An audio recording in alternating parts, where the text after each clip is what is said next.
My name is Alina. I'm 28 years old. I've spent the last 5 years of my life meticulously rebuilding my world after a drunk driver T-boned my sedan and severed my spinal cord at the T10 vertebrae. I learned how to live at waist height. I learned that the world isn't built for people like me, despite what the ADA guidelines say. But mostly, I learned that the hardest thing to navigate isn't a flight of stairs or a narrow doorway. It's the pity and the opportunism of the people who are supposed to love you. I thought I had seen the absolute worst of human nature when the insurance companies tried to deny my claim for a lightweight wheelchair. I was wrong. The worst of human nature was actually sleeping in the bedroom next to mine when we were kids. It was my younger sister, Vanessa, holding an iPhone 14 Pro, a ring light, and a desperate, clawing need for validation from strangers on the internet. You need to understand something about the chair before I tell you what she did to it. To an able-bodied person, a wheelchair is just a piece of furniture with wheels. It's a chair. You sit in it, you move, end of story. But for me, for anyone who actually lives this life, a custom chair is an extension of your body. It is my legs. It is my freedom.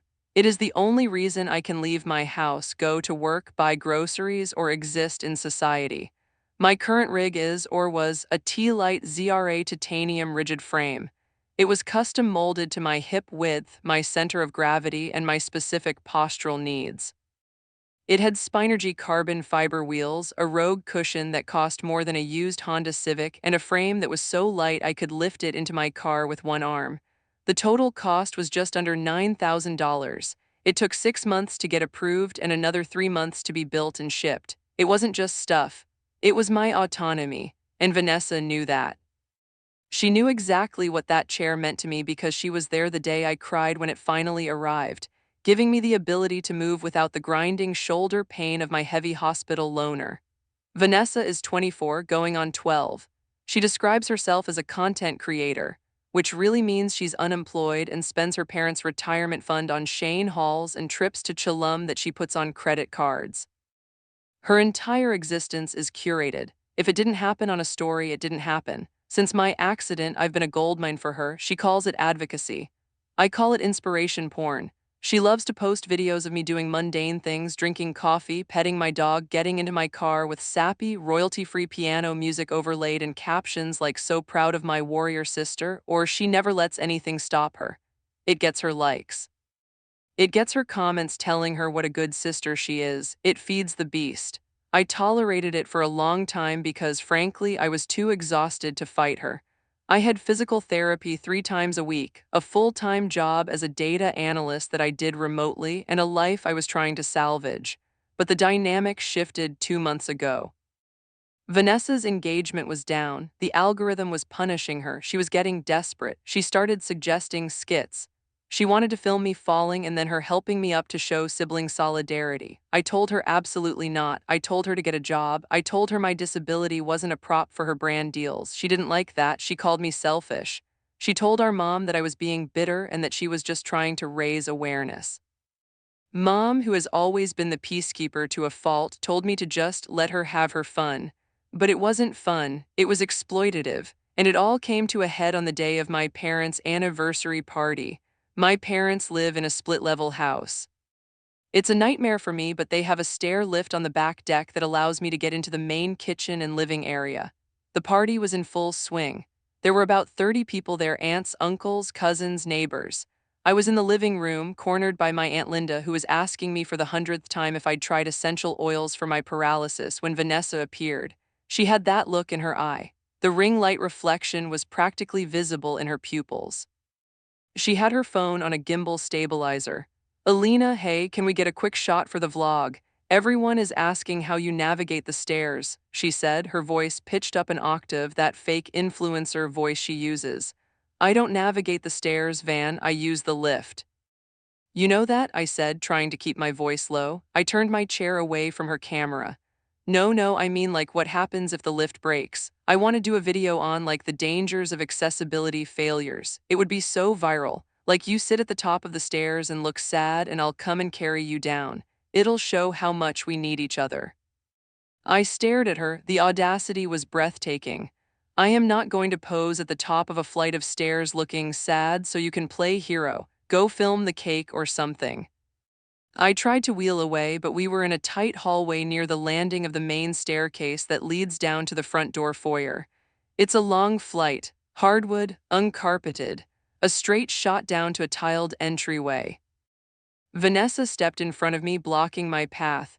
She wasn't recording yet, or at least I didn't think she was. Her face dropped the bubbly facade.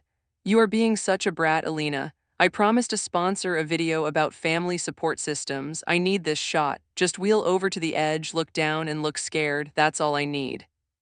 "Move," I said. My hands gripped the push rims of my chair. "I'm not doing it." "You owe me," she hissed. "I helped you so much when you first got hurt. You visited me twice in rehab and took selfies while I was catheterized," I snapped. "Get out of my way." I maneuvered to the left to bypass her. The hallway was narrow. I was close to the drop-off of the stairs. I wasn't in danger of falling. I have excellent chair control, but I was close. Vanessa saw me trying to leave and she panicked, not for my safety but for her content. She grabbed the handle on the back of my chair. Now my chair doesn't have push handles. I took them off specifically so people wouldn't grab me without asking, but she grabbed the rigid backrest bar. "Just stop," she yelled. "Why do you have to be so difficult?" "Let go of my chair," I shouted, causing a few heads in the living room to turn. "I just want the shot." She didn't yank me away from the stairs. She yanked the chair to turn me asterisk toward the camera, but she miscalculated the physics. I was mid-turn, my center of gravity was shifted. When she yanked the backrest, the front casters lifted off the ground. I felt that sickening lurch of weightlessness.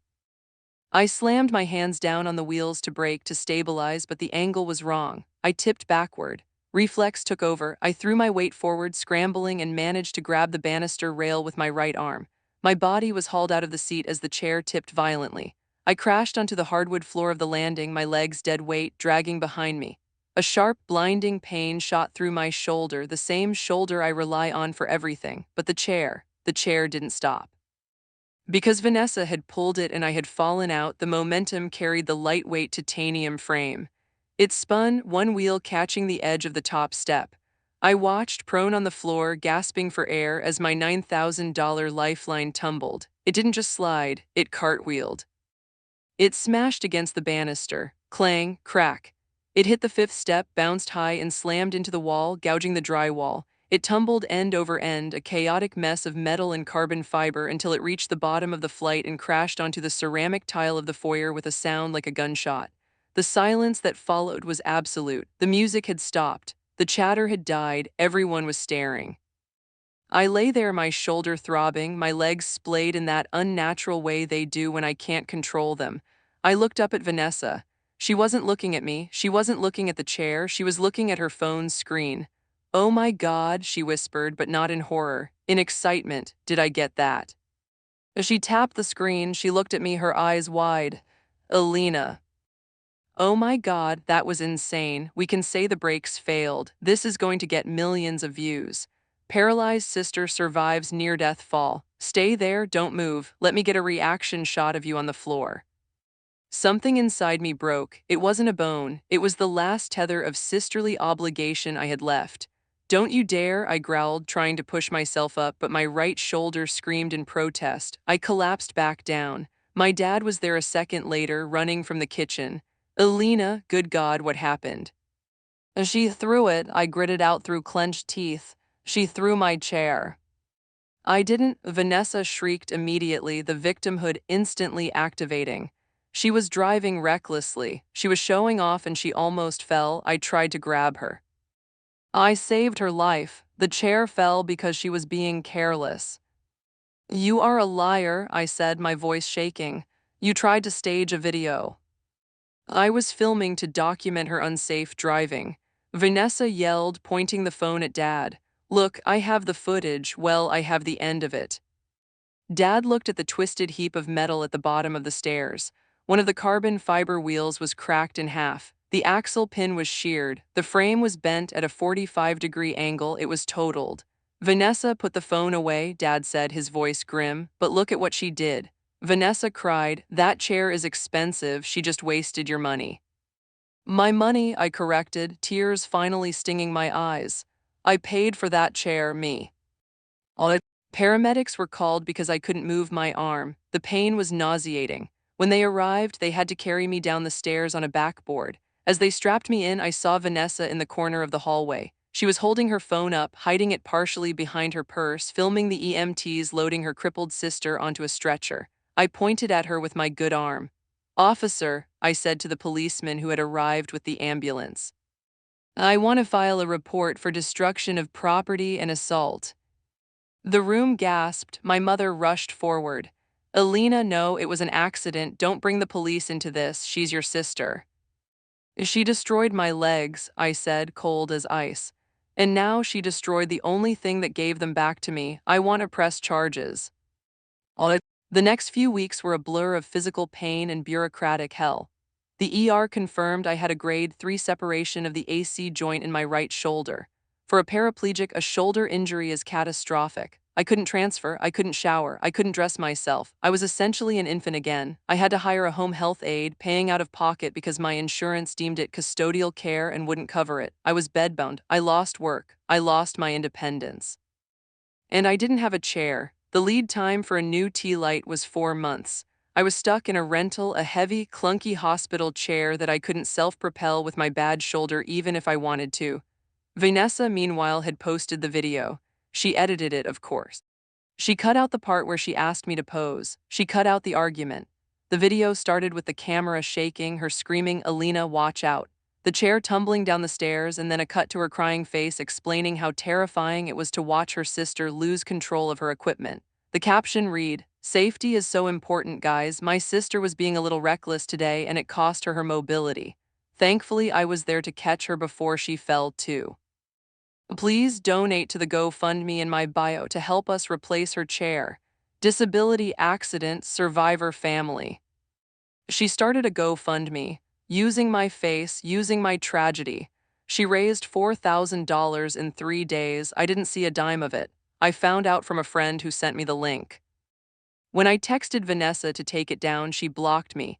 That was the final straw. I called a lawyer, not a family friend, a shark, a personal injury attorney who specialized in disability rights. We sued for the cost of the chair, medical expenses, lost wages, pain and suffering, and the emotional distress caused by the non-consensual filming and fraudulent fundraising. My parents were furious. They told me I was ruining the family. They said Vanessa was young and stupid and that I should just forgive her. They said she offered to give me the GoFundMe money, she hadn't. They said suing my sister was a sin. I didn't care, I wanted blood. The discovery phase was brutal. Vanessa's lawyer, a cheap strip mall guy my parents paid for, tried to argue that I was negligent. They claimed I was drunk, I had 0 blood alcohol, verified by the hospital. They claimed the chair was faulty. They claimed it was a prank gone wrong and therefore not malicious. But the real battle happened in the courtroom 3 months later. I rolled in using my clunky rental chair, my right arm still in a sling. I looked small. I looked vulnerable. Vanessa sat at the defense table looking like a kicked puppy, wearing a modest cardigan she definitely bought just for court. She had been crying before the judge even walked in. Her defense was simple. It was an accident. She tried to save me. I fell. The chair slipped. She was a hero. She took the stand and wept. "I love my sister," she sobbed, looking at the jury. "I practically raised her after her accident. I've dedicated my social media to helping her. I would never hurt her. She was spinning too fast. She lost control. I grabbed her to stop her from falling down the stairs. The chair, it just got away from us." It was a compelling performance. My mother was nodding from the gallery, dabbing her eyes. The jury looked sympathetic, a young girl trying to save her disabled sister. It played well. Then my lawyer, Mr. Henderson, stood up. He didn't look sympathetic. He looked like he was about to dissect a frog. "Your Honor," Henderson said, "we would like to introduce 2 pieces of evidence. Exhibit A, the metadata and raw file from the defendant's phone, which was subpoenaed. And Exhibit B, the expert testimony and report of Dr. Eris Thorne, the orthopedic surgeon who treated the plaintiff, and Dr. Lee, a forensic biomechanical engineer." Vanessa paled. She didn't know we had the raw footage. She thought deleting it from her gallery was enough. She didn't know about the cloud backup. Henderson played the video, the unedited video. The courtroom was silent as the audio played over the speakers. "Just wheel over to the edge, look down, and look scared. That's all I need." A move, I'm not doing it. You owe me, I just want the shot. And then the visual. The camera didn't show the grab, but it showed the movement. The camera jerked violently towards the stairs just before I fell. It showed Vanessa's hand reaching out not to steady me, but to grab the chair frame. And then the audio after the fall. Did I get that? This is going to get millions of views. The jury's sympathy evaporated instantly. Vanessa's face turned a blotchy red. My mother gasped in the gallery, but Henderson wasn't done. I called Dr. Thorne to the stand. Dr. Thorne was a large man with steady hands and a voice like gravel. He had been fixing bones for 30 years. He walked to the stand, swore in, and put on his glasses. Dr. Thorne, Henderson asked, you treated Alina for a grade 3 AC separation. Can you explain the mechanics of that injury? Certainly, Dr. Thorne said, opening a thick file. A grade 3 separation involves the complete tearing of the acromioclavicular and coracocclavicular ligaments. It requires significant force. In your professional opinion, could this injury have occurred if the plaintiff simply tipped backward, as the defense suggests? No, Dr. Thorne said bluntly. He held up a diagram. If she had simply tipped backward, the impact would be distributed across the back and posterior shoulder. However, the bruising patterns and the specific shearing force on the joint indicate that her arm was extended and holding onto a fixed object, the banister, while a massive opposing force pulled her body in the opposite direction. He paused, looking directly at Vanessa. The medical evidence suggests that Alina did not fall. She was pulled. The force required to tear these ligaments while she was holding the rail implies that her body was being yanked away from the anchor point with considerable violence. It is consistent with someone trying to drag a person or a heavy object attached to a person with sudden jerking acceleration. Henderson nodded, so this wasn't a slip. Medically speaking, impossible, Dr. Thorne stated. This was a tug-of-war and the plaintiff was the rope. Then came the biomechanics report on the chair. The titanium frame of a T-Lite ZRA is designed to withstand high impact, the expert read. However, the damage to the camber tube and the rear axle receiver indicates a high-velocity impact consistent with being thrown, not rolled. A gravity-fed tumble down carpeted or hardwood stairs would damage the rims and handrails, but the frame itself is bent in a way that suggests it was airborne for a significant portion of the descent, gaining velocity before striking the wall. The force calculation suggests an initial shove of approximately 40 to 50 pounds of force. Henderson turned to Vanessa. You didn't drop it, Ms. Vanessa, you launched it. Vanessa broke. It wasn't a pretty influencer cry. It was an ugly, snotty, hyperventilating breakdown. I needed the money. She screamed from the stand, shocking everyone. I have credit card debt. She has everything. She has the settlement money. She doesn't have to work. I just wanted a viral video. I didn't mean to break her arm. She should have just let go. She should have just let go, Henderson repeated, letting the words hang in the air like toxic smoke.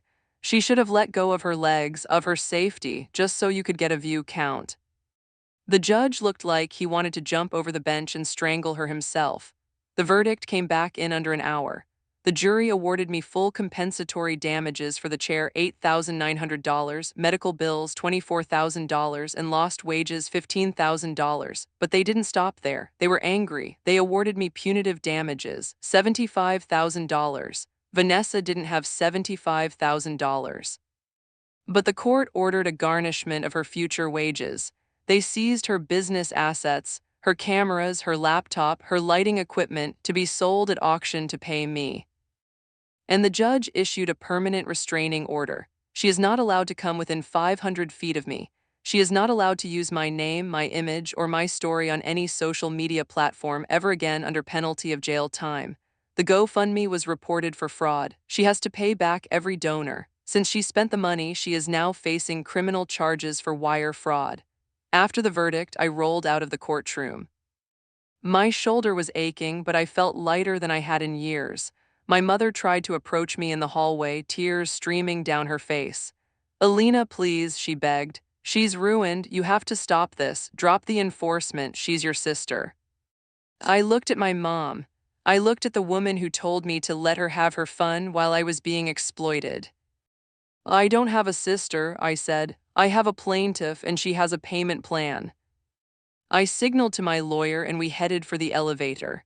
I got my new chair last week. It's matte black, carbon fiber everything. It's faster, lighter, and stronger than the old one. And I paid for it with the check from the auction of Vanessa's influencer equipment. Every time I push forward, every time I feel the smooth glide of those wheels, I smile. Because I know that somewhere, Vanessa is working a minimum wage retail job, scanning items, prohibited from pulling out her phone, realizing that for the first time in her life she has to stand on her own 2 feet. And unlike me, she has no one to carry her.